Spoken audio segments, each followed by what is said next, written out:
आज मैं श्रीमद् भागवत पुराण के 6ठा अध्याय नारद जी के पूर्व चरित्र का शेष भाग आप लोगों के सामने पढ़ने जा रही हूँ। कृपया आप लोग को भी इसका श्रवण करें, क्योंकि इसका श्रवण करने से बहुत ही लाभ होता है, सुख शांति की प्राप्ति होती है। तो आइए सुनते हैं। ओम नमो भगवते वासुदेवाय। ओम नमो भगवते वासुदेवाय। ओम नमो भगवते वासुदेवाय। ओम नमो भगवते वासुदेवाय। ओम नमो भगवते वासुदेवाय। श्री सूत जी कहते हैं, शौनक जी, देवर्षि नारद जी के जन्म और साधना की बात सुनकर सत्यवती नंदन भगवान श्री व्यास जी ने उनसे फिर यह प्रश्न किया। श्री व्यास जी ने पूछा, नारद जी, जब आपको ज्ञानोपदेश करने वाले महात्मागण चले गए तब आपने क्या किया? उस समय तो आपकी अवस्था बहुत छोटी थी। स्वयंभू आपकी शेष आयु किस प्रकार व्यतीत हुई और मृत्यु के समय आपने किस विधि से अपने शरीर का परित्याग किया? देवर्षि, काल तो सभी वस्तुओं को नष्ट कर देता है। उसने आपकी इस पूर्व कल्प की स्मृति का कैसे नाश नहीं किया? श्री नारद जी ने कहा, मुझे ज्ञान उपदेश करने वाले महात्मागण जब चले गए तब मैंने इस प्रकार अपना जीवन व्यतीत किया। महर्षि, उस समय मेरी अवस्था बहुत छोटी थी। मैं अपनी माँ का इकलौता लड़का था। एक तो वह स्त्री थी, दूसरे मूढ़ और तीसरे दासी थी। मुझे भी उसके सिवा और कोई सहारा नहीं था। उसने अपने को मेरे स्नेह पास से जकड़ रखा था। वह मेरे जोग क्षेम की चिंता तो बहुत करती थी, परंतु पराधीन होने के कारण कुछ कर नहीं पाती थी। जैसे कठपुतली नचाने वाले की इच्छा के अनुसार ही नाचती थी, वैसे ही यह सारा संसार ईश्वर के अधीन है। मैं तो अपनी माँ के स्नेह बंधन में बंध उस ब्राह्मण बस्ती में ही रहा। मेरी अवस्था केवल 5 वर्ष की थी। मुझे दिशा, देश और काल के संबंध में कुछ भी ज्ञान नहीं था। एक दिन की बात है, मेरी माँ गौ दूहने के लिए रात के समय घर से बाहर निकली। रास्ते में उसके पैर से सांप छू गया। उसने उस बेचारी को डस लिया। उस सांप का क्या दोष? काल की ऐसी ही प्रेरणा होती है। मैंने समझा, भक्तों के मंगल चाहने वाले भगवान का भी यह ही एक अनुग्रह ही है। इसके बाद मैं उत्तर दिशा की ओर चल पड़ा। उस ओर मार्ग में मुझे अनेकों धन धान्य से संपन्न देश, नगर, गांव और हीरो की चलती फिरती बस्तियां, खाने खेड़े, नदी और पर्वतों के तटवर्ती पड़ाव, वाटिकाएं, वन, उपवन और रंग बिरंगी वस्तुओं से युक्त विचित्र पर्वत दिखाई पड़े। कहीं कहीं जंगल वृक्ष थे जिनकी बड़ी बड़ी शाखाएं हाथियों ने तोड़ डाली थी। शीतल जल से भरे हुए जलाशय थे जिनमें देवताओं के काम आने पर कमल थे। उन पर पक्षी तरह तरह के बोली बोल रहे थे और भौरे मड़रा रहे थे। यह सब देखता हुआ मैं आगे बढ़ा। मैं अकेला ही था। इतना लंबा मार्ग तय करने पर मैंने एक घोर गहन जंगल देखा। उसमें नटखट बांस, सेठा, कूस, कीचक आदि बड़े खड़े थे।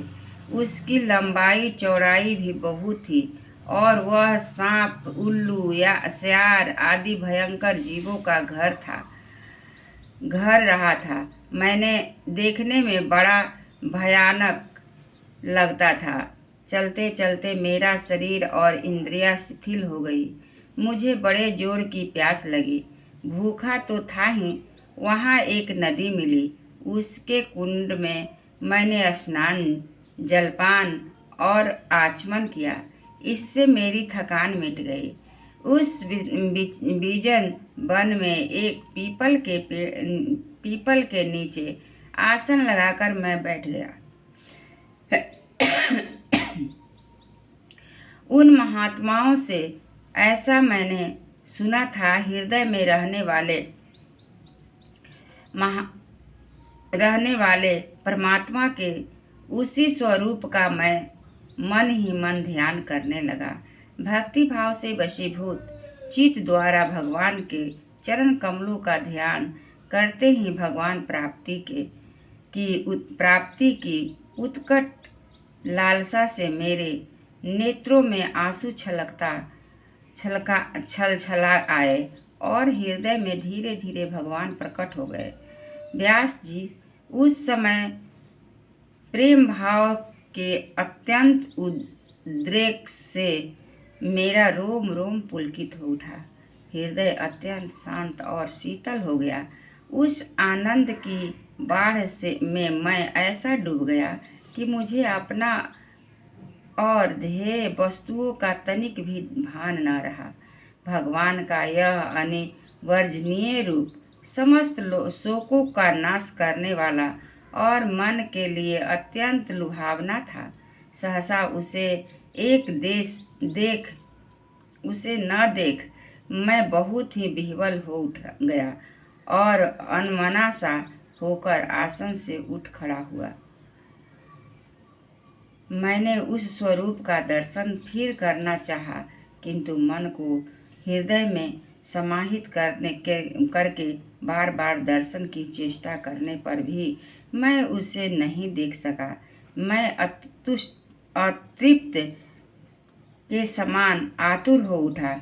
इस प्रकार निर्जन वन में मुझे प्रयत्न करते देख स्वयं भगवान ने, जो वाणी के विषय नहीं है, वही गंभीर और मधुर वाणी से मेरे शोक को शांत करते हुए कहा, खेद है कि इस जन्म में तुम मेरा दर्शन नहीं कर सकोगे।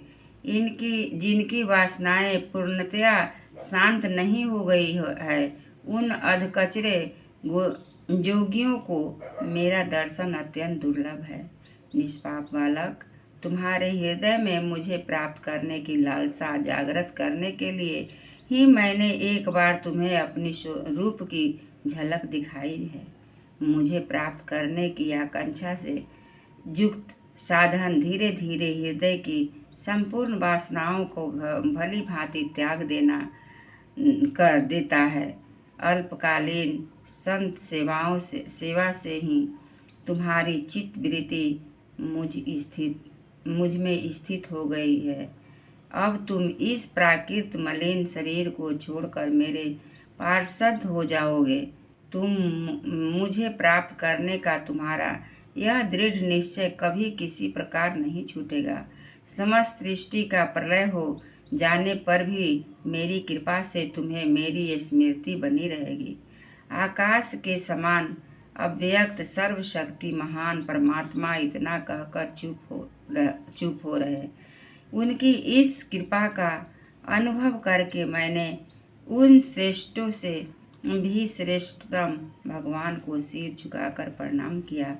तभी से मैं लज्जा संकोच छोड़कर भगवान के अत्यंत रहस्यमय और मंगलमय मधुर नामों और लीलाओं का कीर्तन और स्मरण करने लगा।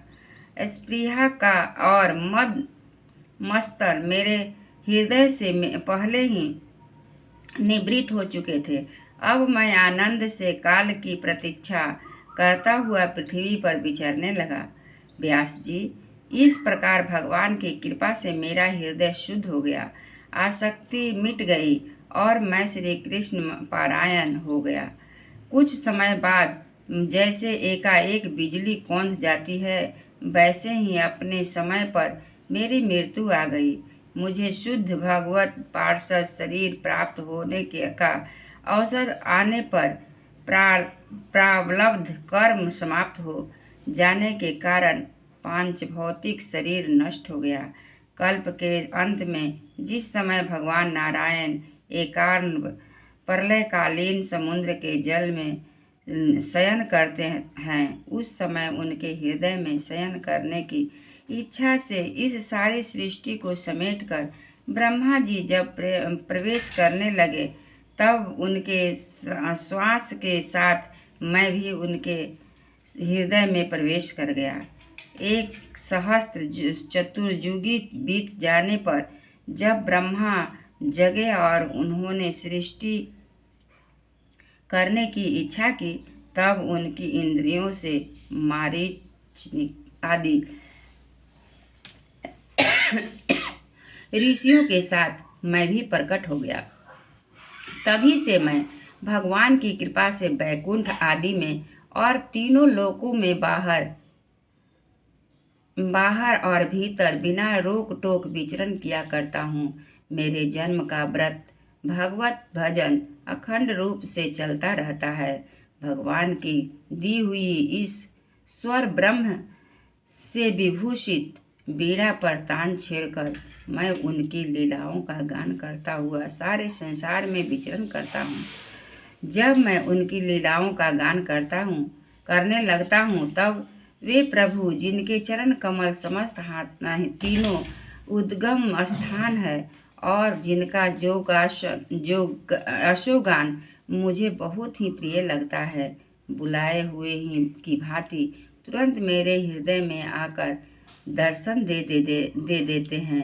जिन लोगों को चित्त निरंतर विषय भोगों की कामना से आतुर हो रहा है, उनके लिए भगवान की लीलाओं का कीर्तन संसार सागर से पार करने का जहाज है। यह मेरा अपना अनुभव है। काम और लोभ की चोट से बार बार घायल हुआ हृदय श्री कृष्ण सेवा से जैसे प्रत्यक्ष शांति का अनुभव करता है।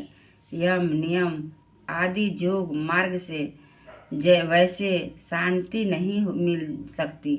व्यास जी, आप निष्पाप हैं। आपने मुझसे जो कुछ पूछा वह सब अपने जन्म और साधना का रहस्य तथा आपकी आत्म तुष्टि का उपाय मैंने बतला दिया। श्री सूत जी कहते हैं, सौनक जी, देवर्षि नारद ने व्यास जी से इस प्रकार कहकर जाने की अनुमति ली और वीणा बजाते हुए स्वच्छंद विचरण करने के लिए वे चल पड़े। आहा, ये देवर्षि नारद धन्य हैं, क्योंकि ये सांगपानी भगवान की कीर्ति को अपनी वीणा पर गा कर स्वयं तो आनंद मग्न होते ही हैं, साथ साथ इस त्रिताप तप्त जगत को भी आनंदित करते रहते हैं। एक बार बोलिए श्री कृष्ण भगवान की जय, सब देवतन की जय।